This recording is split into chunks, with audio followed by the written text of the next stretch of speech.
வணக்கம் நேயர்களே, என் புதிய சுவை சேனலுக்கு தங்களை அன்புடன் வரவேற்கிறேன். என் புதிய சுவை சேனலில் நாம் இன்றைக்கி பார்க்க போகிற ரெசிபி தேங்காய் பால் ரசம். இது வயிற்று புண்ணு, வாய் புண்ணு இதெல்லாம் சரி செய்யுங்க. உடம்புக்கும் நோய் எதிர்ப்பு சக்தியை அதிகரிக்கிற திறன் இதில் இருக்குங்க. அப்பேற்பட்ட தேங்காயை வச்சு தேங்காய் பால் ரசம் எப்படி செய்கிறதுன்னு பார்க்கலாம் வாங்க.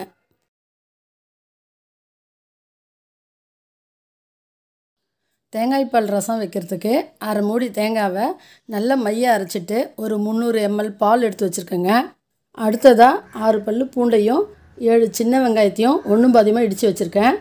இது கூடவே ஒரு எலுமிச்சை சைஸ் புளியை எடுத்து நல்லா கரைச்சிட்டு திப்பி எடுத்துட்டேன். வெறும் தண்ணியை மட்டும் எடுத்து வச்சுருக்கேன். இதில் ஒரு மீடியம் சைஸ் தக்காளி சேர்த்துப்போம். இது கூடவே ஒரு அரை ஸ்பூன் மஞ்சள் பொடி, ரசத்துக்கு தேவையான அளவு உப்பையும் சேர்த்துட்டு நல்லா கரைச்சிக்கலாம். இப்போ ரசத்துக்கு தேவையானதெல்லாம் நம்ம ரெடி பண்ணிட்டோங்க. ரசத்தை தாளித்து விட்டுக்கலாம். வானல் சூடானதும் ஒரு டேபிள் ஸ்பூன் அளவுக்கு எண்ணெயை விட்டுப்போம். எண்ணெய் சூடானதும் ஒரு ஸ்பூன் கடுகு உளுத்தம்பயிரை சேர்த்துக்கலாம். கடுகு உளுந்து பொரிஞ்சதும் ஒரு 2 காஞ்ச மிளகாயை கிள்ளி சேர்த்துப்போம். காஞ்ச மிளகா லைட்டாக வறுபட்டதும் நாம் இடித்து வச்சுருக்கோம் இல்லைங்களா, பூண்டையும் சின்ன வெங்காயத்தையும் சேர்த்துக்கலாம். இது கூடவே கொஞ்சம் கருவேப்பிலை தழையையும் சேர்த்து லைட்டாக ஒரு முறை வதக்கி விட்டுக்குங்க. இதுக்கு ரொம்ப வதங்க வேண்டியது இல்லைங்க, லைட்டாக வதங்கினாலே போதும். இப்போ இதில் நம்ம கரைச்சி வச்சுருக்கோம் பாருங்கள், தக்காளி புளி கரைசலை சேர்த்துக்கலாம். இதை நல்லா கொதிக்கிட்டோங்க. அதுக்குள்ளே நாம் போய் மிளகு ஜீரகத்தை இடிச்சிட்டு வந்துடுவோம். ஒரு ஸ்பூன் சீரகம், அரை ஸ்பூன் மிளகு, இது ரெண்டுத்தையும் ஒன்றும் பாதியமாக இடித்து எடுத்துக்கலாம்.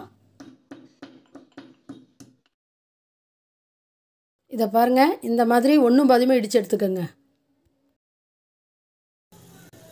இப்போ ரசம் கொதிக்க ஆரம்பிச்சிடுச்சு. இதில் நாம் இடித்த மிளகு சீரகத்தை சேர்த்துக்கலாம். மிளகு ஜீரகம் சேர்த்ததும் ஸ்டவ்வை லோ ஃப்ளேமில் வச்சுட்டு நம்ம எடுத்து வச்சுருக்க தேங்காய் பாலை இதில் விட்டுக்கலாம்.